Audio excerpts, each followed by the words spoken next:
የመንግስት ሰራተኛው በኑሮ ውድነቱ በጣም በከፍተኛ ሁኔታ ከመጎዳቱ የተነሳ የደሞዝ ጭማሪ ጥያቄ ይነሳል። ስለዚህ ዘንድሮም አለው የደሞዝ ጭማሪ። መቼ ነው መንግስት መሬት ላይ ወርደው የህዝቡን ችግሮች ልማት የኑሮ ሁኔታ ሊቀይሩ የሚችሉ በጀቶችን መመደብ የሚችለው?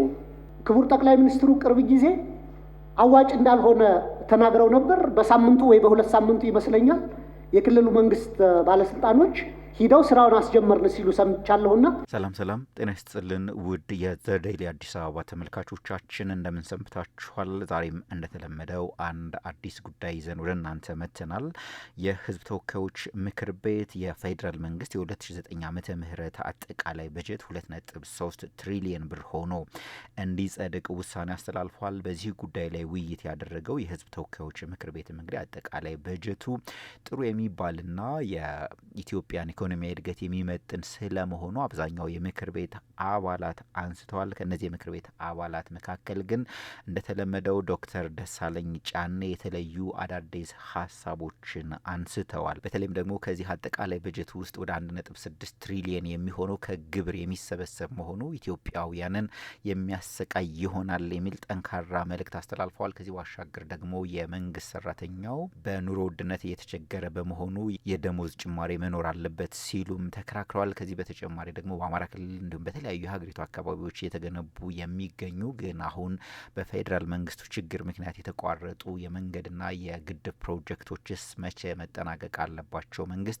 ለተለያዩ የድግስና ብልጭልጭ ነገሮች የሚያወጣቸውን ወጪዎች በመቀነስ እንደዚህ አይነት ግዙፍ ፕሮጀክቶችን መገንባት አለበት ሲሉም አሳስበዋል። እነሆ የዶክተር ደሳለኝን ንግግር ሙሉ በሙሉ ወደ እናንተ አሰናድተናል። አንደኛው ጉዳይ የካፒታልና የመደበኛ ወጪዎችን አለመመጣጠን በተመለከተ ነው። ይህ ባለፉት 5 ዓመታት ኦልሞስት ሁሌም ማነሳው ነው ማለት እችላለሁ። የመደበኛ ወጪዎች 1.2 ትሪሊየን ይላል። ለካፒታል ወጪዎች ደግሞ 568 ቢሊየን ይላልና ግማሽ ያክሉን እንኳ መድረስ አልቻልንም በዚህ ዓመት እና መንግስት ለረጅም ጊዜ እድገት የሚያመጡ የካፒታል ፕሮጀክቶች ላይ ወጪውን መመደብ ካልቻለ እንደ ግድቦች፣ ሃይዌዎች፣ የባቡር መንገዶች እና ምርታማነትን የሚያሳድጉ ዘላቂ ፕሮጀክቶች እነዚህ አካባቢ ላይ ትኩረት አለመስጠቱን ያሳያል በጀቱ። መቼ ነው ይህንን በካፒታል በጀት እና በመደበኛ በጀት መካከል ያለውን ሰፊ ጋፕ ወደ ማጥበብ የምንሄደውና መንግስት ቢሮክራሲውን ራን ለማድረግ ከሚያወጣው ወጪ ቀንሶ መሬት ላይ ወርደው የህዝቡን ችግሮች ልማት የኑሮ ሁኔታ ሊቀይሩ የሚችሉ በጀቶችን መመደብ የሚችለው ሚል የተለመደው የሁል ጊዜ ጥያቄ ነው። ለደሞዝ ለአስተዳደራዊ ወጪዎች ነው ብዙ ላይ በዝርዝር ሲገልጹት እንደነበረው የተካተተው። ከሀገሪቱ ውስጥ ካለው የኑሮ ውድነት የውጭ ምንዛሬ ዋጋ መጨመር ከዚህ አንጻር በዚህ እየተሰቃየ ላለው ህዝብ የዕለት ከዕለት ህይወቱን ሊቀይሩ የሚችሉ ፕሮጀክቶችን ሊሰራ ይገባል ብዬ ስለማምን ነው። ሌላው ከመደበኛ ወጪ ውስጥም ከተፈቀደው ለመደበኛ ወጪ 1.2 ትሪሊየን ውስጥ የአንበሳውን ድርሻ የሚይዘው 904 ቢሊየን ተብሎ ልዩ ወጪዎች በሚል የተመዘገበው። ሌላው ለምንድን ነው የሚውለው? ለሀገር ውስጥና ለውጭ ዕዳ ክፍያ የሚውል ነው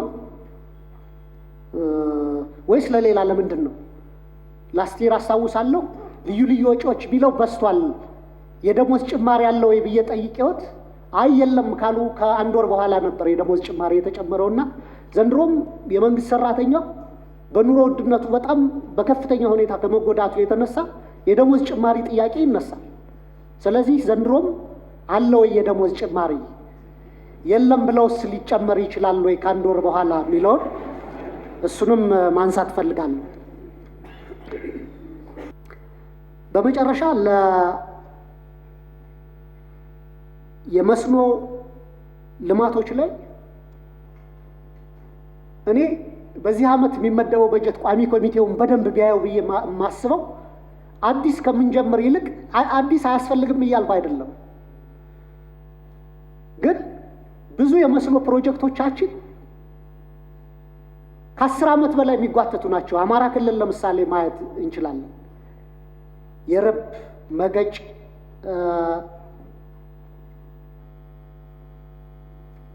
የመገጭ ሰርባ እነዚህ ፕሮጀክቶች አንዳንዶቹ በተለይ የርብ ወንዝ ግድብ 10 ምናምን ዓመት ሆኖታል። የቱሪስት መዳረሻ አይነት ተደርጎ በየጊዜው ባለስልጣኖች እየሄዱ የሚጎበኙት እንጂ ተጠናቆ ለአካባቢው ማህበረሰብ ጀነሬት ያደርገዋል የሚባለውን ጥቅም ለምሳሌ የመስኖ ሊሆን ይችላል፣ የጎንደር ከተማን የውሃ ችግር ለመቅረፍ ሊሆን ይችላል። ያ ሲሆን አልተቻለምና አትሊስት ይህ ብር በዘንድሮ በቀጣይ ዓመት ባለው ፕሮጀክት እነዚህን ለረጅም ዓመታት ተጓተው የቆዩ ፕሮጀክቶችን ለማጠናቀቂያ ትኩረት ተሰጥቶ እንዲሰራ ምን ያክል ታስቦበታል? ምን ያክሉስ ነባር ፕሮጀክቶችን ለማጠናቀቅ እንዲውል ተደርጓል? የሚል አንድ ጓደኛዬ ጎንደር የሚኖር ጠበቃ ነው። ምን ይለኛል? እርግማን ሆኗል እኮ እንደ ርብ ቁመህ ቅር እንደማለት ተደርጓል ይለኛል። ስለ ርብ ስንነጋገር ህዝቡ እስከዛ ድረስ ተማሯል። ባለፈውም የክቡር የውሃ ሚኒስትሩ ቀርበው ሪፖርት የ9 ወር ሪፖርት ባቀረቡበት ጊዜ የጎንደር የውሃ መጠጥ ፕሮጀክት ርብ በቅርቡ ማይጠናቀቅ ስለሆነ እንደ አማራጭ ከጣና ፓምፕ አድርገን በፊት ከነበረው በፊት 1 ቢሊዮን ብር ወጥቶበት ፌል ያደረገው ፕሮጀክት ከሱ ጋር ኮኔክት አድርገን እሱ መሰረተ ልማት ለመጠቀም እናስባለን የሚል አስተያየትም ሲሰጡ ስለነበር ለዛ በጀት ተይዟል ወይ ከዚህ ከመጠጥ ውሃ 14 ቢሊዮን ከተመደበው ውስጥ የሚል ነው። አብሮ ለባቡር ከተመደበው የወልዲያ ኮምቦልቻ ሀራ ገበያ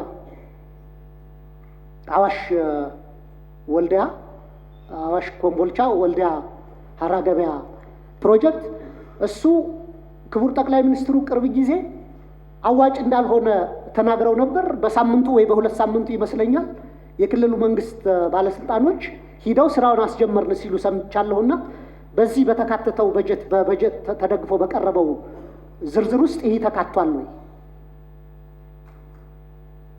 እሱ መካተት በያዝ አለበት። በጣም ለመጠናቀቅ ኦልሞስት ጫፍ የደረሰ ፕሮጀክት ነው። የቀሩት የመብራትና አንዳንድ የተሰረቁ ኢንፍራስትራክቸሮች ናቸው። እሱን ለማሟላት በጀት ተይዟል ወይ የሚል ነው። የውሃ ጉዳይ ሳነሳ እንደመውጫ የተወከልኩበት የባህር ዳር ከተማ ህዝብ በአባይና ጣና ተከቦ የሚኖር ነው። ግን ከ5 ዓመት በፊት እኔ እዛ በነበርኩበት ሰዓት በሳምንት 1 ቀን እንኳን ሻወር ማያገኝ ህዝብ ነው። የውሃ ሪሶርሱ አለ። መንግስት ተገቢውን ፕሮጀክት መመደብ ባለመቻሉ አባይና ጣናን ግብጾች ለውሃም ለመስኖም ለቤት ውሃም ለሚጠጣ ውሃም ይጠቀሙበታል። ስለዚህ ክቡር ሚኒስትር ቢያንስ ለኢትዮጵያ ሞዴል የሚሆን ውሃ የዋተር ሪሶርስ አቫይላቢሊቲ ባለበት ከተማ ላይ ከአባይና ከጣና ፓምፕ ተደርጎ ተጣርቶ ባህር ዳርን ከተማ ቢያንስ 100% ዩኒቨርሳል ከቨሬጅ ማድረስ የሚችል ፕሮጀክት ለምን ዲዛይን አይደረግም?